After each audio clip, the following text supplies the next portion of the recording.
Welcome back. We're going to talk about the Paycheck Protection Act and how that impacts employees and employers and what is involved with that today. Am I free to go? I want my lawyer now. I want a lawyer right now. Mr. Nolan, it's for you. My name is Patrick Nolan. I'm an attorney licensed in the state of Missouri. This is Pat Talks Law. First, an overview.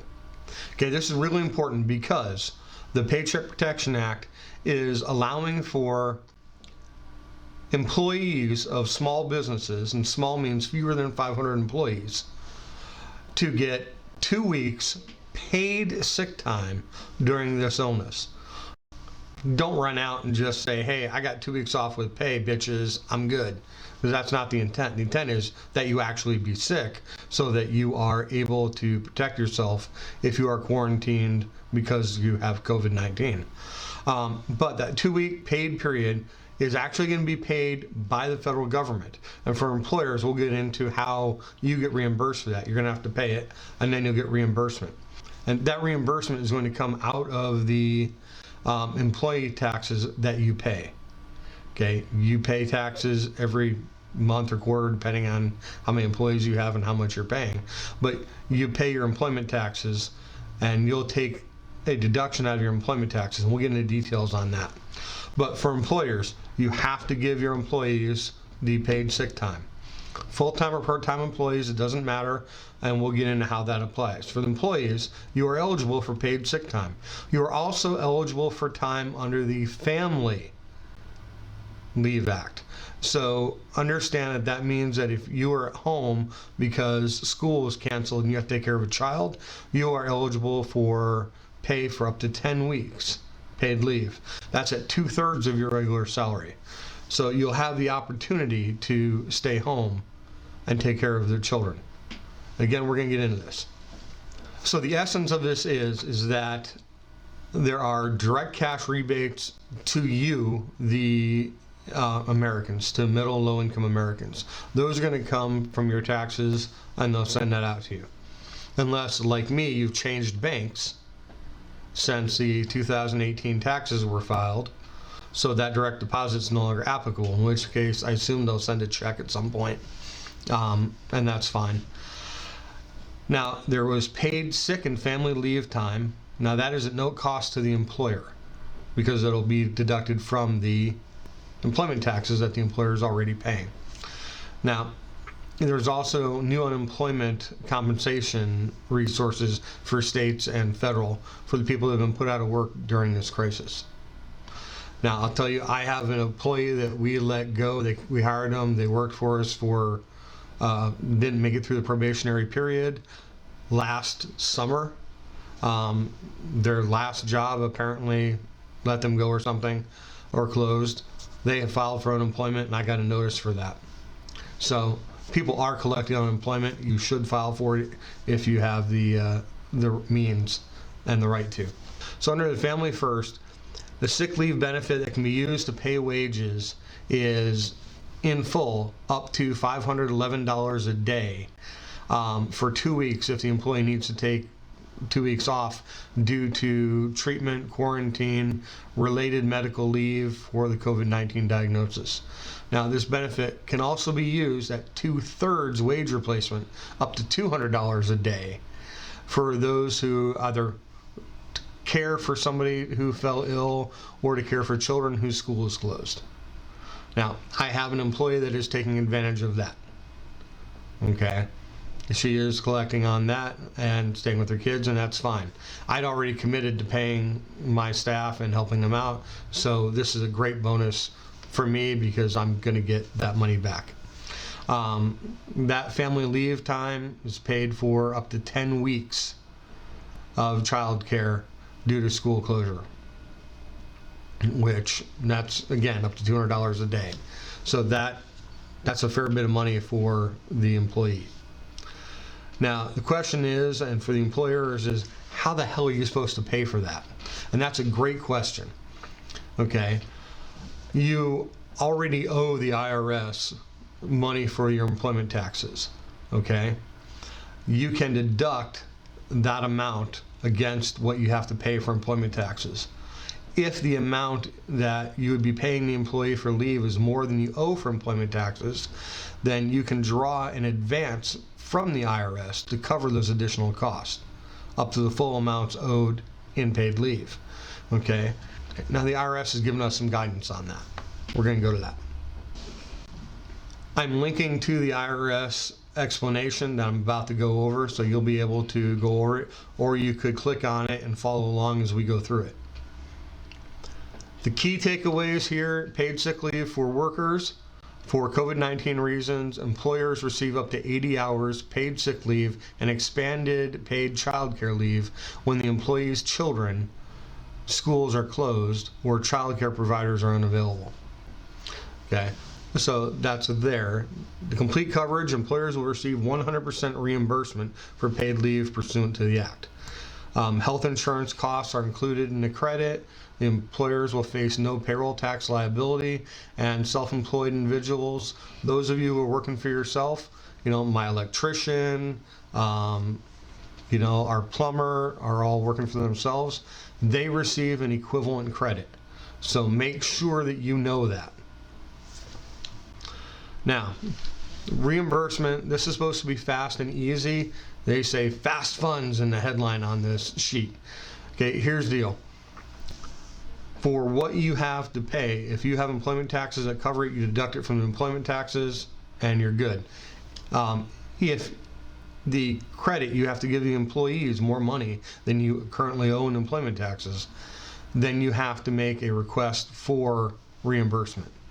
Okay? The IRS is supposed to send that to you as quickly as possible. I can't believe I said that with a straight face. The IRS is supposed to send that as quickly as possible. The IRS. Yeah. Anyway, so this is small business protection, okay? Employers with fewer than 50 employees are eligible for an exemption from the requirements to provide leave to care for a child whose school is closed or when child care is unavailable, in cases where the viability of the business is threatened. So, look, if losing your employee for 10 weeks means that you could very well go out of business, then you have the option to exempt that. If you don't have to, if you can allow your employee to take that time, do it. Do it. Your employees will be happier. Their wages are being paid by the feds. Frankly, everybody's business is down, so I'm not sure that any single employee is that critical, especially in a small business where the owners are doing, look, we do all their jobs anyway. Easing compliance requirements is subject to 30-day non-enforcement period for good faith compliance efforts. Okay, that means take advantage of the paid leave credits. Businesses can retain and access funds they would otherwise pay to the IRS and payroll taxes. If those amounts are not sufficient to cover the cost of paid leave, employers can seek an expedited advance from the IRS by submitting a streamlined claim form. Now, that form will be released next week. It isn't available yet. Otherwise, I'd share it with you. When it is available, we will do a video, we'll post it, and we'll walk through it. Now, for paid leave, the Act provides employees of eligible employers can receive 2 weeks of paid sick leave at 100% of the employee's pay. If the employee is quarantined or experiencing COVID-19 symptoms and seeking a medical diagnosis, an employee who is unable to work because they need to care for an individual subject to quarantine or care for a child whose school is closed, or a child care provider is unable for reasons related to COVID-19, and or the employee is experiencing substantially similar conditions as specified by U.S. Department of Health and Human Services, can receive up to 2 weeks paid sick leave at 2/3 the employee's pay. An employee who is unable to work due to need to care for a child whose school is closed, or the child care provider is unable for reasons related to COVID-19, may be able to receive up to an additional 10 weeks of expanded family leave at 2/3 employee's pay. Sick leave credit. For an employee who is unable to work because of coronavirus quarantine or self-quarantine, or has coronavirus symptoms and is seeking a medical diagnosis, eligible employers may receive a refundable sick leave credit at the employee's regular rate of pay up to $511 per day and up to $5,110 in aggregate for a total of 10 days. For an employee who's caring for someone with coronavirus, caring for the child, this is the family stay-at-home care part of it. That is up to $200 per day, up to $2,000 in aggregate for those first 10 days. Now, eligible employees are entitled to additional tax credit based on cost to maintain health insurance coverage for the employee during that leave period. Don't have all the details for that yet. When we get that, we will post it. Child care leave credit, again, this is $200 per day, up to $10,000 in the aggregate. Okay, so if you're paying out to the employee, you're getting that back, which is a good thing. Basically, the feds are going to help cover the cost of your employees. Prompt payment for the cost of providing leave. This is for employers. When employers pay their employees, they're required to withhold from the employee's checks federal income taxes and the employee's share of Social Security and Medicare taxes. Okay, employers are then required to deposit those federal taxes along with Social Security and Medicare, with the IRS, and they file their quarterly payroll tax returns. That's 941 form.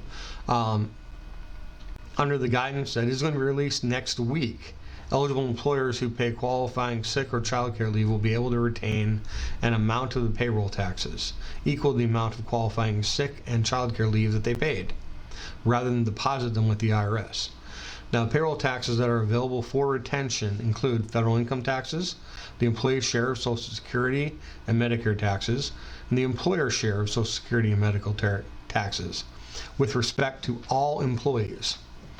If there's not sufficient payroll tax to cover the cost of the qualified sick and child care leave paid, employers will be able to file requests for accelerated payment from the IRS. Now, the IRS expects to process those within 2 weeks or less. So employers are going to have to float this just a little bit. The details of this will be announced next week. So we'll get that for you. Small business exemption. This is what we talked about with employers of less than 50 employees. If you have fewer than 50 employees, there is an exemption. Okay. Those employers will be eligible for an exemption from the leave requirements relating to school closings or child care unavailability, where the requirements would jeopardize the viability of the business to continue. If this employee is critical to your business and they're being home for 10 weeks is going to put you out of business, you can get an exemption for that. Okay, that's pretty important. Now, the exemption will be available based on simple, clear criteria that make it available in circumstances involving jeopardy to the viability of the employer's business as a going concern. Okay, labor will provide emergency guidance and rulemaking clearly articulate this standard. We'll come to that in just a moment. Non-enforcement, they're not going to screw you over for the next 30 days by enforcing labor laws for violating this act. They're giving you time to get caught up and do it. That is the IRS portion. Okay, very important. You need to be aware of this and you need to do this. Employees have a right to stay home for 2 weeks if they're sick. You have to pay them for 2 weeks if they're sick. You will get reimbursement from the federal government if you pay your sick employees. When we come over to the Department of Labor, and we're looking at the Department of Labor webpage, and this is dol.gov/agencies/whd/pandemic/FFCRA-questions. Family First Coronavirus Response Act. Questions and answers.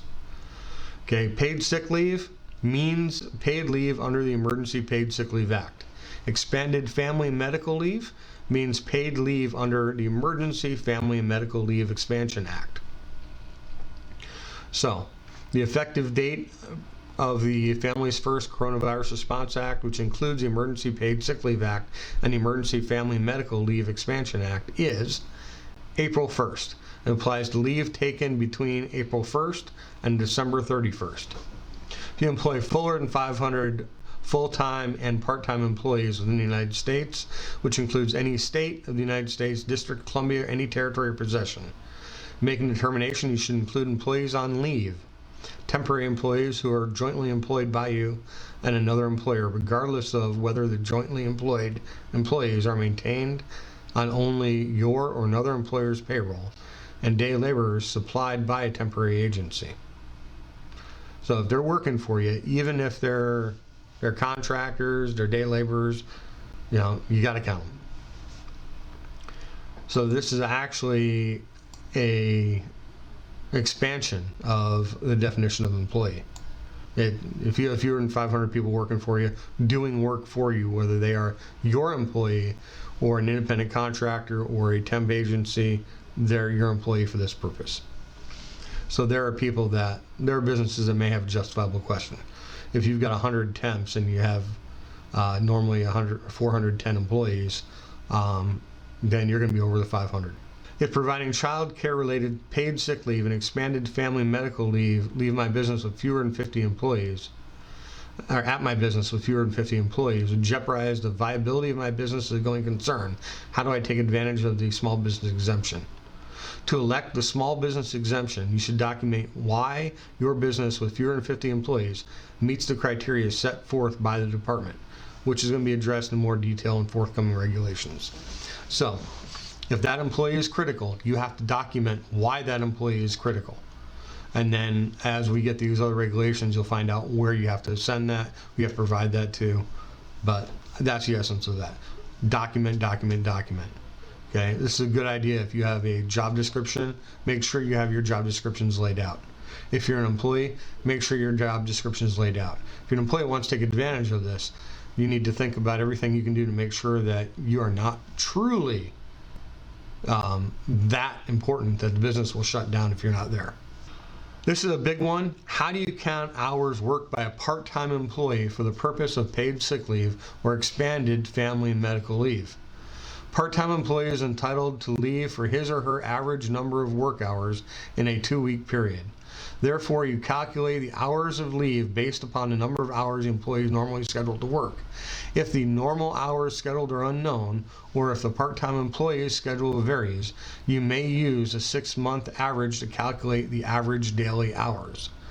Such part-time employee may take paid sick leave for this number of hours per day for up to a 2-week period, and then may take expanded family and medical leave for the same number of hours per day for up to 10 weeks after that. If the calculation cannot be made because the employee has not been employed for at least 6 months, then use the number of hours that you and the employee agree that the employee would work upon hiring. Okay, there's no such agreement. Calculate the appropriate number of hours based upon the average hours per day the employee was scheduled to work over the entire term of his or her employment. Okay, that's not rocket science. But one thing I want to call your attention to, because we had somebody call my office, they have employees that have already taken a week off. The question is whether or not they have to be paid for that. Under this act, the answer is no. The effective date is April 1st. The employer will not get reimbursement until April 1st.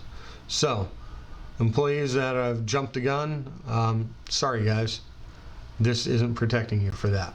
Maybe your employer will cover it. I have, but not everybody's in the same boat.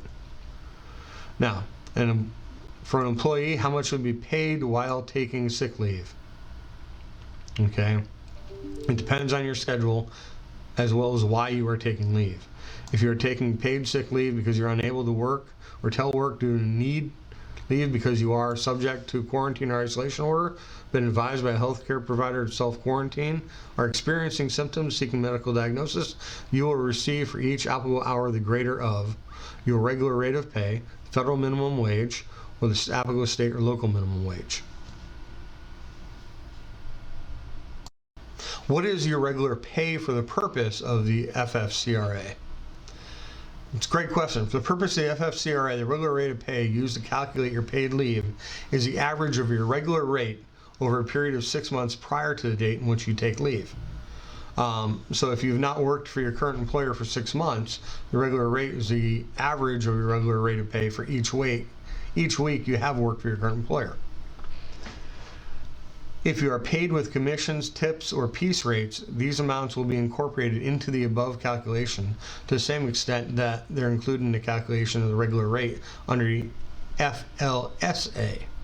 Now, you can compute this amount for each employee by adding all the compensation that is paid that is part of the regular rate over the above period and divide that sum by all the hours actually worked in the same period.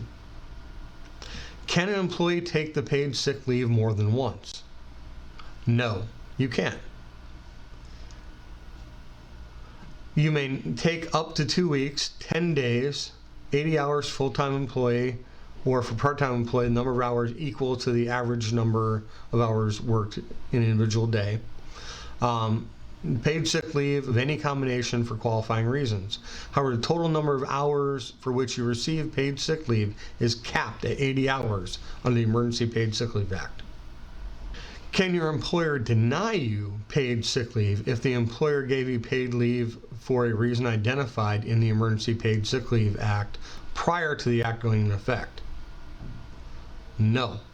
The Emergency Paid Sick Leave Act imposes a new leave requirement on employers that is effective beginning on April 1st.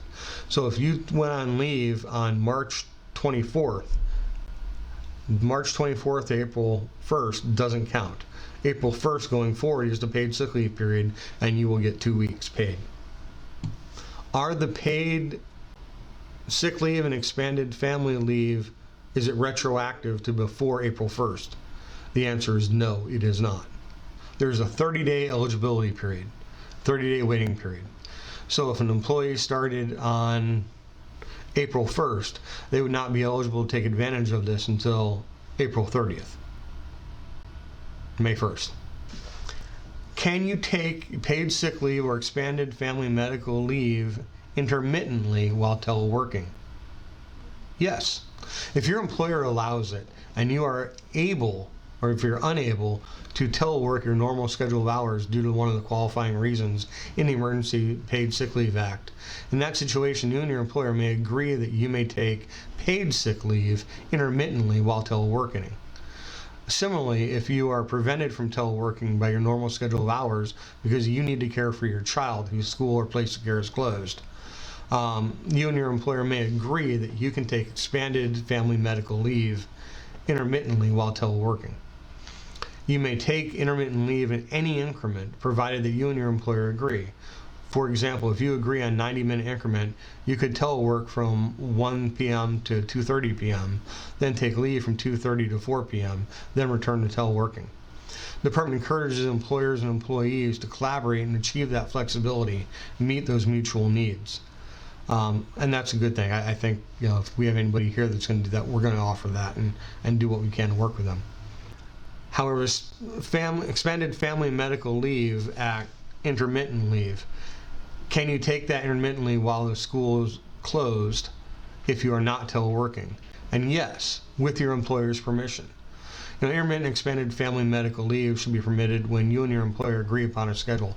Look, here's the deal. You're eligible for this. If your spouse is working, they're eligible for this. Okay? You guys might work out that you're taking this week, your spouse is taking next week. And you might alternate like that. Okay? That could give you up to 20 weeks to care for your kids if you need to. If you and your employer agree, you can take your expanded family medical leave Monday, Wednesday, Fridays, and work Tuesday and Thursday. Alternate with your spouse, and that can be done. And they encourage those voluntary arrangements to make this work for the employee and the employer. And of course, finally, you cannot draw both unemployment and paid leave. Some of you are going to try that. It's a crime. Don't do it. What I'd like you to do is, if you are feeling sick, man, go get tested. If you are told to quarantine, do it. Talk to your employer. You have this leave time available. Employers, if your employee meets the criteria, and understand, the employee cannot self-diagnose themselves and say, I'm staying home. I'm choosing to self-quarantine. Self-quarantine does not inculcate this sick leave policy. Okay, they have to be told they're in quarantine or isolation. They have to be told to self-isolate because of exposure, or they have to have symptoms and get tested, because they think they are actually sick. They can't just say, hey, I want 2 weeks off with pay, Yahoo party. So I'm going to ask you, please, if you like this content, I'm doing some of this instead of working because, hey, we're all slower these days. Hit the like, subscribe. Thank you very much. Again, like, subscribe, smash the alert bell, and we'll be talking to you soon.